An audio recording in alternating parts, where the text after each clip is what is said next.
سب تعریفیں اللہ سبحانہ و تعالیٰ کے لیے۔ بارگاہ رسالت مآب صلی اللہ علیہ وسلم میں تواتراً نذرانہ عقیدت و محبت و احترام پیش کرنے کے بعد گزشتہ جمعۃ المبارک کے خطبہ میں غزہ پر اسرائیلی مظالم کے حوالے سے امت مسلمہ کی ذمہ داریوں پر گفتگو کی۔ آج اسی موضوع کو آگے بڑھاتے ہوئے غزہ کی سرزمین سے امت کی فکری تجدید تک قرآنی بصیرت، ایمانی قوت اور روحانی بیداری کے ہمہ گیر پیغام کو ہم ایک دوسرے کے ساتھ شیئر کریں گے، چونکہ یہ موقع ہے کہ امہ کو ری بلڈ کیا جائے قرآنک انسائٹ کے ساتھ، اسپرچل اسٹرینتھ کے ساتھ اور انٹلیکچوئل کلیئرٹی کے ساتھ۔ 7 اکتوبر 2023 سے لے کر اب تک 1.5 سال کے عرصہ میں جو ظلم کی تاریخ رقم کی گئی ہے، آج سے پہلے تاریخ ایسی نہ تھی۔ افسوس بالائے افسوس یہ ہے کہ پوری دنیا بالعموم اور مسلمان حکمران بالخصوص ان پر سکوت مرگ طاری ہے۔ عصر حاضر موجودہ عالمی منظرنامہ کچھ اور ہی دکھائی دے رہا ہے۔ ذاتی مفادات، وقتی مصلحتیں اور اپنی حکومت بچانے کی مہم، اس نے امت مسلمہ کو بالعموم اور اہل غزہ کو بالخصوص ہلاکت کے بیوپاریوں اور فساد فی الارض کے حامیوں کے سامنے ڈال دیا ہے۔ آج جب ہم امت مسلمہ کے موجودہ حالات اور بالخصوص اہل غزہ پر جاری مظالم اور مسلم دنیا کی کمزوری اور مغربی بیانیے کے تسلط کو دیکھتے ہیں تو ہمیں رسول اللہ صلی اللہ علیہ وسلم کی وہ پیشین گوئیاں شدت سے یاد آتی ہیں جس میں آپ صلی اللہ علیہ وسلم نے فکری اور اجتماعی انحطاط کی تصویر کشی فرمائی۔ انہی میں سے ایک مشہور حدیث ثوبان ہے۔ جناب ثوبان رضی اللہ تعالی عنہ آپ فرماتے ہیں کہ نبی پاک صلی اللہ علیہ وسلم نے ارشاد فرمایا، قال النبی صلی اللہ علیہ وسلم یوشک ان تداعى علیکم الامم کما تداعى الاقلۃ الی قصعتها۔ قریب ہے کہ دوسری اقوام تم پر ایسے ٹوٹ پڑیں گی کہ جیسے کھانے والے پیالوں پر ٹوٹ پڑتے ہیں۔ صحابہ کرام میں سے ایک شخص نے یہ کہا، وَمِن قِلَّةٍ نَحْنُ يَوْمَئِذٍ، کیا یہ قلت کی وجہ سے ہوگا اللہ کے رسول، ہم تھوڑے ہوں گے اس وجہ سے ایسا ہوگا؟ تو نبی پاک صلی اللہ علیہ وسلم نے فرمایا، بل انتم یومئذ کثیر، ایسی بات نہیں بلکہ ان دنوں میں تمہاری تعداد بہت زیادہ ہوگی، لیکن تمہاری حال ایسے ہی ہوگی جیسے سمندر کے پانی کے اوپر جاگ کی حالت ہوتی ہے، کہ جاگ کی کوئی حیثیت نہیں ہوتی، اس طرح تمہاری حیثیت ہو جائے گی۔ وَلَيَنزِعَنَّ اللَّهُ مِن صُدُورِ عَدُوِّكُمْ الْمَحَابَّةَ مِنْكُمْ، ایسی کیفیات ہوں گی کہ اللہ تعالیٰ تمہارے دشمنوں کے سینوں سے تمہارے خوف کو نکال دے گا۔ اور دوسری بات، وَلَيَقْذِفَنَّ فِي قُلُوبِكُمُ الْوَحْنَ، اور اللہ تعالیٰ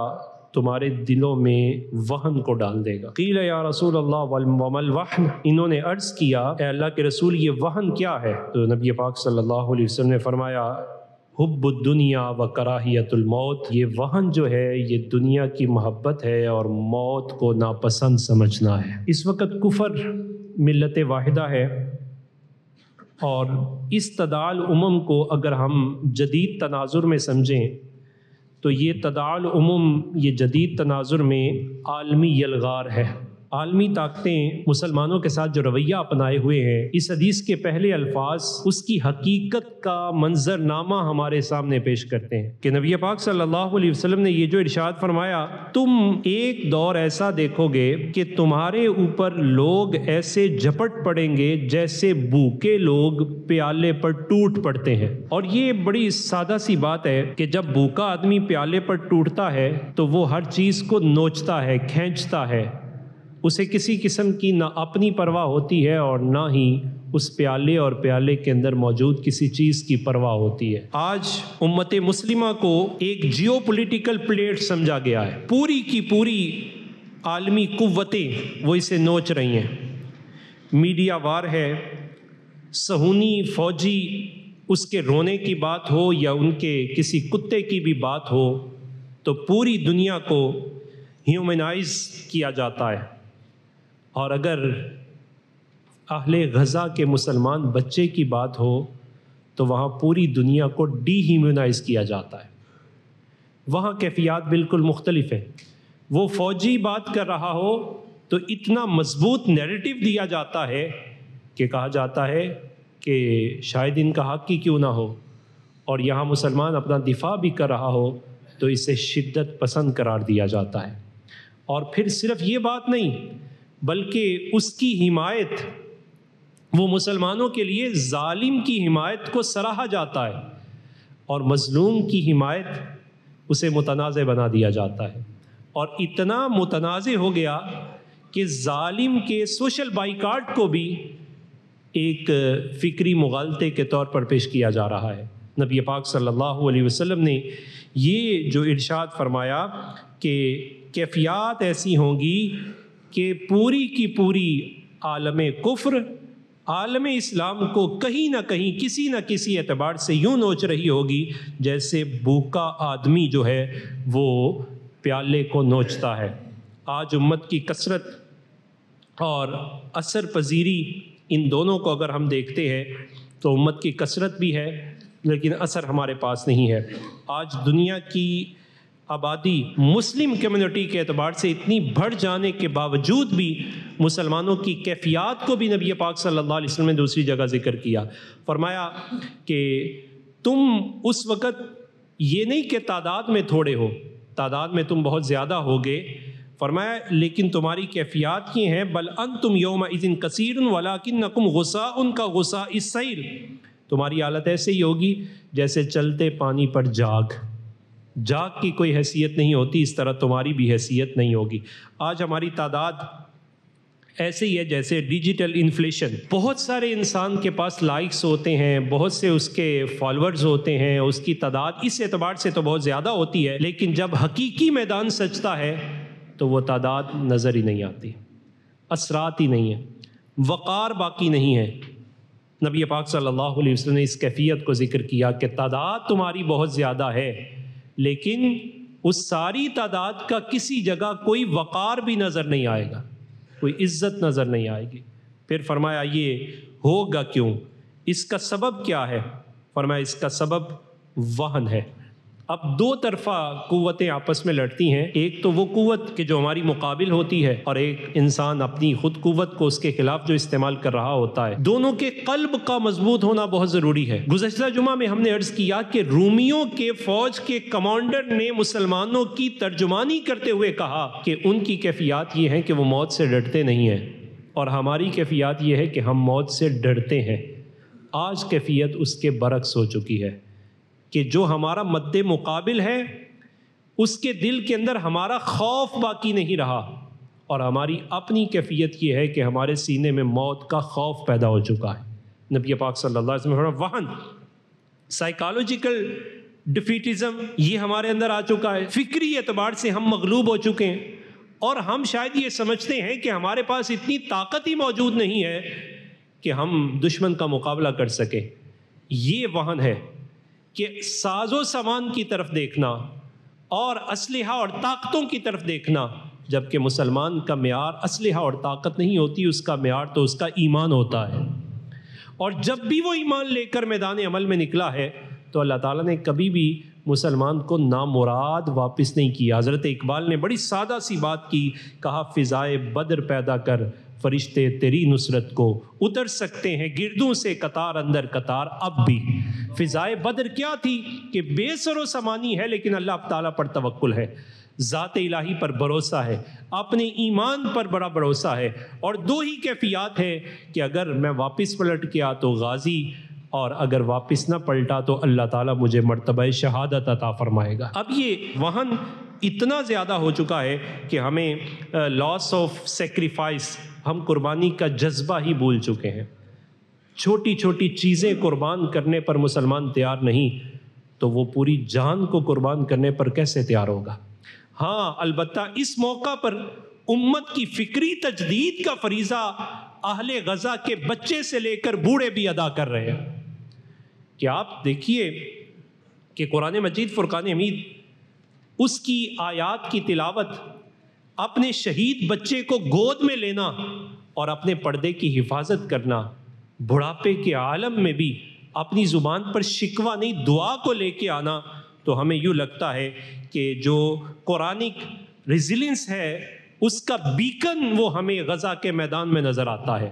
ہمیں اہل غزہ سے اس ایمانی قوت کو، قرآنی بصیرت کو حاصل کرنا چاہیے، اور اس کو حاصل کر کے اپنے اندر جو وہن کی کیفیات ہیں انہیں دور کرنا چاہیے۔ حضرت اقبال اس پہلو پر امت مسلمہ کی کیفیات کو ذکر کرتے ہوئے اللہ تعالیٰ کی بارگاہ میں ایک دعا کرتے ہیں اور سوال بھی کرتے ہیں۔ شب بپیش خدا بگریستم زار مسلمانہ چیراں زارند و خارند ندا آمد ندانی کہ این قوم دلے دارند و محبوب ندارند۔ اقبال کہتے ہیں کہ ایک رات میں نے اللہ تعالیٰ کی بارگاہ میں گر گرا کر یہ سوال کیا، اے میرے مالک تو بتا مسلمان ذلیل و رسوائی کا شکار کیوں ہیں؟ تو کہتے ہیں ہاتف غیبی سے جواب آیا، اے اقبال کیا تو نہیں جانتا کہ ان کے سینے میں جو دھڑکنے والا دل ہے وہ دل تو موجود ہے مگر اس دل میں امت کی تڑپ باقی نہیں رہی، دین کی تڑپ باقی نہیں رہی، بانی دین کی تڑپ باقی نہیں رہی، قرآن کی تڑپ باقی نہیں رہی، اسلام کے لیے وہ دل نہیں دھڑکتا بلکہ ان کا دل دھڑکتا ہے تو دنیا کے لیے دھڑکنا شروع ہو گیا ہے، اقتدار کے لیے دھڑکتا ہے، اپنے مفادات اور اپنی ترجیحات کے لیے دھڑکتا ہے۔ نبی پاک صلی اللہ علیہ وسلم نے فرمایا کہ جب یہ کیفیات ہو جائیں تو یہی تو وہن ہے۔ اقبال کہتے ہیں یہی حقیقت میں وہن ہے، اور جب یہ آ جائے تو انسان کی دنیا کو بھی لے ڈوبتا ہے اور اس کی آخرت کو بھی لے ڈوبتا ہے۔ حضرت خالد بن ولید رضی اللہ تعالیٰ عنہ طرق الکندہ جب ان کے مقابلے پر گئے، ان کے دروازے کھٹکھٹائے تو دروازے نہیں کھول رہے تھے، اتنا خوف ان پر طاری تھا، تو ان کا خیال تھا کہ شاید یہ واپس چلے جائیں گے۔ تو حضرت خالد بن ولید رضی اللہ تعالیٰ عنہ نے بلند آواز سے ایک جملہ بولا، فرمایا جئتکم بقوم یحبون الموت کما تحبون الحیات، بھاگو کہاں تک بھاگتے ہو زندگی بچانے کے لیے، میں ایسی فوج لے کے آیا ہوں جو شہادت کی تلاش میں بھاگا کرتی ہے، کہ تم جس طرح زندگی کو پسند کرتے ہو یہ شہادت کو اس طرح پسند کرتے ہیں۔ اور اس وقت جو اسلامی افواج کی کیفیات اور افراد کی کیفیات تھیں، ان کی دینی غیرت اور حمیت کا کیا حال ہے کہ بدر میں جب اتنے ان کے مارے بھی گئے، قیدی بھی ہوئے، نقصان بھی بھرپور اٹھایا، تو ان کے سینوں میں ایک عجیب قسم کی آگ لگی ہوئی تھی، اور اس آگ کو مزید بڑکاوا دینے کے لیے یہود ان کے ساتھ مل گئے۔ جب یہود ان قریش مکہ کے ساتھ ملتے ہیں اور اپنی بد باطنی کا اظہار کرتے ہیں، مسلمانوں کے خلاف پلاننگ کرتے ہیں، تو ان پلاننگ میں سے وہ مسلمانوں کو مختلف جگہ پر مینٹلی ٹارچر کرتے تھے، فزیکلی ٹارچر کرتے تھے، ریلیجیس ٹارچر انہیں کیا جاتا۔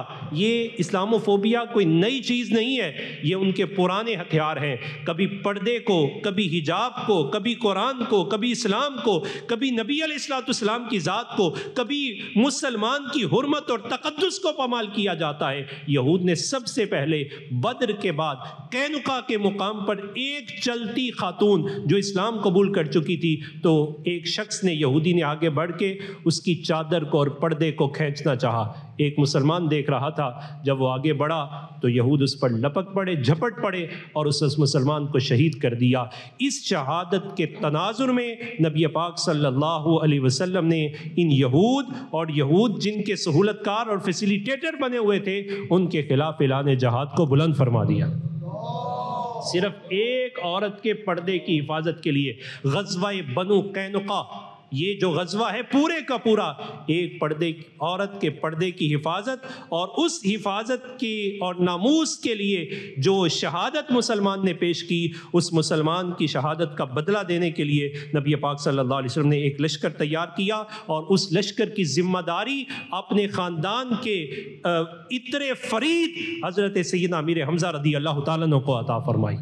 اور اس دن نبی پاک صلی اللہ علیہ وسلم نے اپنا جھنڈا اپنے چچا جناب سیدنا امیر حمزہ رضی اللہ تعالیٰ عنہ کو عطا فرمایا۔ وحمل حمزۃ لواء رسول اللہ صلی اللہ علیہ وسلم فی غزوۃ بنی قینقاع، کہ غزوہ بنی قینقاع میں اسلام کا پرچم نبی علیہ الصلوۃ والسلام نے سیدنا امیر حمزہ رضی اللہ تعالیٰ عنہ کے ہاتھ میں دیا، تاکہ دنیا کو پیغام مل جائے، پردے کی حفاظت ہو یا مسلمان کی شہادت کا بدلہ ہو، خاندان نبوت اسے لینا پسند فرماتا ہے۔ اور سیدنا امیر حمزہ رضی اللہ تعالیٰ عنہ آپ میدان عمل میں نکلے کہ ایک عورت کی عزت کی خاطر خاندان نبوت میدان کارزار میں ہے، اسلحہ بھی بظاہراً موجود نہیں ہے، ایمان کی طاقت اتنی ہے کہ اللہ تعالیٰ پھر مسلمانوں کو فتح عطا فرماتا ہے، اور یہ وہ پہلا موقع ہے کہ جب یہود کو جلا وطن کر دیا جاتا ہے اور انہیں شام کی طرف ذلیل و خوار کر کے رسوا کر کے بھیج دیا جاتا ہے۔ تمام اطراف میں مسلمانوں کی جو کیفیات ہیں وہ کیفیات بہت مضبوط اور مستحکم ہو جاتی ہیں۔ آج بھی اگر ہمارے اندر ویسا ایمان، ویسی کیفیات، ویسی فکر اور ویسی بالیدگی پیدا نہ ہوئی تو یقین کیجئے کہ مسلمان اپنی کھوئی ہوئی طاقت کو بحال نہیں کر سکیں گے۔ اقبال نے سادہ سی بات کی تھی، وہ زمانے میں معزز تھے مسلمان ہو کر، اور تم خار ہوئے ہو تارک قرآن ہو کر۔ اور جو قرآن مجید فرقان حمید کو تھامتے تھے، پہلی اقوام کا تذکرہ کر کے مینٹلی جو پریپریشن قرآن مجید فرقان حمید ہماری کرتا ہے وہ بھی بڑی منفرد ہے کہ نبی پاک صلی اللہ علیہ وسلم پر اترنے والا قرآن، رب تعالیٰ ارشاد فرماتا ہے وَقَأَيٍّ مِّن نَبِيٍّ قَاتَلَ مَعَهُ رِبِّيُّونَ كَثِيرٌ، کہ کتنے ہی انبیاء تھے جنہوں نے جہاد کا علم بلند کیا اور ان کے ساتھ بہت سارے اللہ والے تھے۔ فَمَا وَهَنُوا لِمَا أَصَابَهُمْ فِي سَبِيلِ اللَّهِ، وہ کبھی وہن کا شکار نہیں ہوئے۔ ہاں، یہ جو وہن امت مسلمہ کو لے ڈوبا ہے کہ کبھی وہ وہن کا شکار نہیں ہوئے، لما اصابہم فی سبیل اللہ، اس وجہ سے جو انہیں اللہ تعالیٰ کے راستے میں پہنچا، وما ضعفوا، اور نہ ہی وہ کبھی کمزور پڑے، وما استقانوا، اور نہ ہی انہوں نے کبھی تھکاوٹ کا اظہار کیا۔ واللہ یحب الصابرین، اللہ تعالیٰ صبر کرنے والوں کو پسند فرماتا ہے۔ فآتاہم اللہ ثواب الدنیا وحسن ثواب الآخرہ، اور اللہ تعالیٰ نے انہیں دنیا میں فتح و نصرت عطا فرمائی، اور آخرت کا ثواب بہترین ثواب ہے جو اللہ تعالیٰ نے انہیں عطا فرمایا۔ واللہ یحب المحسنین، اور اللہ تعالیٰ نیکی کرنے والوں کو بہت پسند فرماتا ہے۔ ہمارے لیے بھی اس کا قانون یہی ہے کہ ولا تہنوا، تم وہن کا شکار نہ ہونا، کہ حب موت، حب دنیا اور کراہیت موت تمہارے سینوں کے اندر نہ آئے۔ اگر یہ نہ آئی، ولا تہنوا، نہ تم وہن کا شکار ہونا، ولا تحزنوا، نہ تم غم زدہ ہونا، وانتم الاعلون، تم ہی کامیاب ہوگے، ان کنتم مؤمنین، اگر ایمان کو تم نے تھام کے رکھا۔ آج غزہ کی سرزمین یہ معمولی زمین نہیں ہے، یہاں مٹی لہو ہو چکی ہے اور ایک ایسی علامت بن چکی ہے جو امت مسلمہ کو ایک نئی فکری تجدید کے لیے جگا رہی ہے۔ غزہ یہ معمولی زمین نہیں ہے، یہ وہ مقام بن چکا ہے جہاں بچے شہادت کی مسکراہٹ کے ساتھ رخصت ہو رہے ہیں، مائیں بیٹوں کی لاشیں اٹھا کر بھی الحمدللہ اور فزت برب الکعبہ کے نعرے لگا رہی ہیں۔ یہاں کیفیات ایسی ہیں کہ ایمان، حوصلے اور توکل کی زندہ تصویریں ہمیں نظر آتی ہیں۔ غزہ نے امت کو سکھا دیا ہے، اگرچہ ہم ٹیکنالوجی میں پیچھے ہیں، مگر قرآن کی روشنی اور ایمان کی حرارت اگر دلوں میں موجود ہو تو دنیا کی کوئی طاقت ہمیں مغلوب نہیں کر سکتی۔ ایسے تناظر میں ہمیں ان کیفیات پر بھی بہت زیادہ توجہ کرنی ہے کہ یہ جو جہادی کیفیات ہیں، یہ جہادی کیفیات ہر بندے کے منصب کے مطابق، اس کے سٹیٹس اور سٹینڈرڈ کے مطابق اس سے مطالبہ کرتی ہیں۔ اس کے بارے میں بھی چونکہ ڈیجیٹل انفلیشن کا ہم شکار ہو چکے ہیں، اور یہاں ڈیجیٹل وار بھی ہے، میڈیا وار بھی ہے، اور ہمارے ہاں میڈیا اپنی مرضی کی پرسیپشن کریٹ کرتا ہے، بلکہ اپنی مرضی نہیں، وہ مغرب کی مرضی کی پرسیپشن کریٹ کرتا ہے، جس کی لیٹسٹ کیفیت یہ ہے کہ غزہ کے بارے میں پھر یہ نیریٹو اور بیانیہ پروموٹ کیا جا رہا ہے کہ غزہ والے جنگ بندی پر آمادہ نہیں ہے۔ بیک اپ کیا ہے کہ اسرائیل تو یہ چاہتا ہے کہ ان سے پیسے لے لیے جائیں اور پیسے لینے کے بعد زمین کو خالی کر دیا جائے۔ یہ بات نئی نہیں ہے، وہ تو پہلے دن سے مسلمانوں کا سودا کرنا چاہتے تھے۔ مسلمان وہ بات کب بھول سکتے ہیں کہ جن کا تعلق تھا، ہمارے تو پہلے وزیر اعظم لیاقت علی خان کو جب پیشکش کی گئی کہ آپ صرف اسرائیل کو قبول کر لیجئے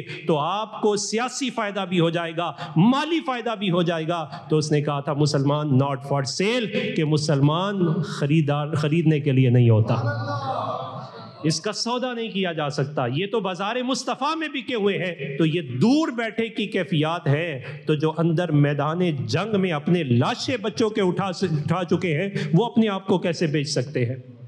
اور ان کے بارے میں یہ بھی نیگیٹو نیریٹو اٹھایا جاتا ہے کہ معاذ اللہ انہوں نے تو پہلے سے خود اپنی زمینیں بیچی ہیں. یہ بالکل تاریخ کو مسخ کرنے والی بات ہے. یہ وہ پرسیپشن ہے جو آج کا میڈیا مغرب کی دی ہوئی پرسیپشن کو کریٹ کرتا ہے. مائنڈ میکنگ ہوتی ہے, مائنڈ بنائے جاتے ہیں, مائنڈ سیٹ کو چینج کیا جاتا ہے. حالانکہ یہ بات کس سے پنہا ہے کہ یہ یورپ اور مغرب اور پوری کا پورا عالم کفر جیو پولیٹیکل پریڈیشن میں جب اکٹھا ہوتا ہے, عالمی یلغار آ کے کرتا ہے, تو اس کی کیفیات بر صغیر نے بھی دیکھی. یہ یہاں سے نکل گئے لیکن کشمیر کو باقی رکھا تاکہ مداخلت کرنے کا جواز باقی رہے. سلطنت عثمانیہ کو توڑا تو توڑنے کے بعد فلسطین کے خطے کو باقی رکھا تاکہ مداخلت کا جواز باقی رہے. ان کی کمینگی اور ان کی مسلمانوں کے خلاف جو نفرت ہے, اس نفرت کے لیے ان علاقوں کو متنازع رکھا گیا کہ جب ہم چاہیں اور جس طرح چاہیں ان علاقوں میں اپنی یلغار اور اپنی کیفیات اور اپنے روب اور اپنے وقار کو برقرار رکھ سکیں. اس وقت اہل کشمیر کی بات ہو یا اہل فلسطین کی بات ہو, لاکھوں کروڑوں ان کو سلام ہے کہ تنہا تنہا اور بے سر و سامانی کے عالم میں بھی پوری عالمی یلغار کا قوت کے ساتھ اور اپنی شہادت کے ساتھ مقابلہ کر رہے ہیں. یہ نہ صرف بڑے صغیر کو محفوظ کر رہے ہیں, اور وہ اہل فلسطین صرف بڑے صغیر کو نہیں بلکہ حرمین طیبین اور گریٹر اسرائیل کے اس خواب جس کو وہ شرمندہ تعبیر کرنے کے لیے نہ جانے کتنی سوچیں ہیں, اسے ہر روز خاک میں ملاتے ہیں اور پوری قوت کے ساتھ مسلمان بن کر شہادت کو سینے سے لگاتے ہیں. اور شہید ہونے کے بعد بھی جو خاندان کی کیفیات ہیں وہ انتہائی صبر کے ساتھ ہمارے سامنے آتی ہیں. لہٰذا ہمیں اس سارے تناظر میں جہاد کی کیفیات کو سب سے پہلے تو اہل فلسطین کے اعتبار سے سمجھنا چاہیے کہ جہاد کے بارے میں جو مغرب نے ایک بیانیہ کھڑا کیا کہ جہاد شاید فساد فی الارض ہے, اسلام کے اندر جہاد کا تصور وہ فساد فی الارض, زمین پر بپا فساد کو ختم کرنے کے لیے ہے. مسلمان کا ایک اعزاز یہ ہے, بسم اللہ الرحمن الرحیم, کنتم خیر امت اخرجت للناس تأمرون بالمعروف وتنہون عن المنکر, کہ تم بہترین امت ہو.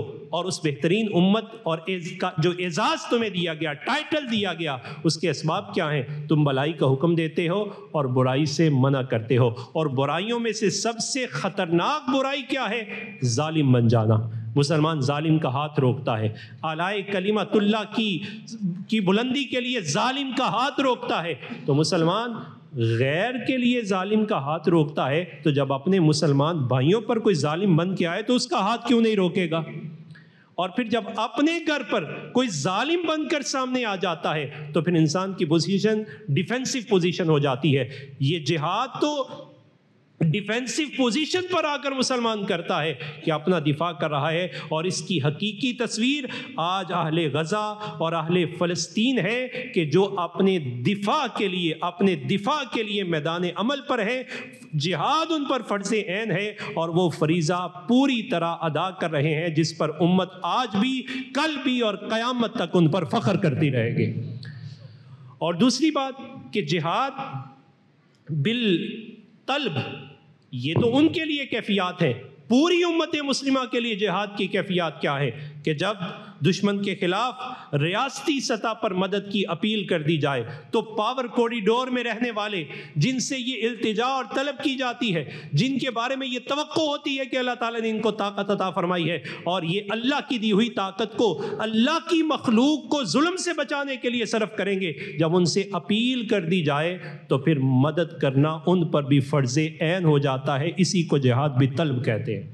اور تیسری صورت ہے جہاد بالاعانت, کہ جس کے پاس طاقت نہیں ہے, میں اور آپ, جو وہاں تک رسائی حاصل نہیں کر سکتے, جن کے پاس بظاہراً قوت موجود نہیں ہے, جہاد کے زمرے سے ہم بھی نہیں نکلتے, لیکن ہماری جہاد کی نوعیت بدل جاتی ہے. اب وہ نوعیت جہاد بالاعانت ہے. سب سے اہم مومن کا کمزور ترین ہتھیار وہ دعا ہوتا ہے کہ اپنی دعاؤں میں اہل غزہ اور ہر مظلوم مسلمان کو یاد رکھا جائے، امت مظلومہ کے لیے دعائیں کی جائیں۔ اور دوسری کیفیت یہ ہے کہ اعانت یہ کلام کے ذریعے کی جائے، جب بھی بات کی جائے ان کے دفاع کی بات کی جائے، جب بھی بات کی جائے ان کی ہمت کو بڑھانے کی بات کی جائے، جب بھی بات کی جائے ان کے بیانیے کو مضبوط کرنے کی بات کی جائے، اور اس کے ساتھ ساتھ جہاد بالاعلام کہ ہر وہ شخص کہ جو جس حد تک اپنی تحریر کے ذریعے، اپنی تقریر کے ذریعے، اپنی بظاہراً قوت کے ذریعے، وہ قوت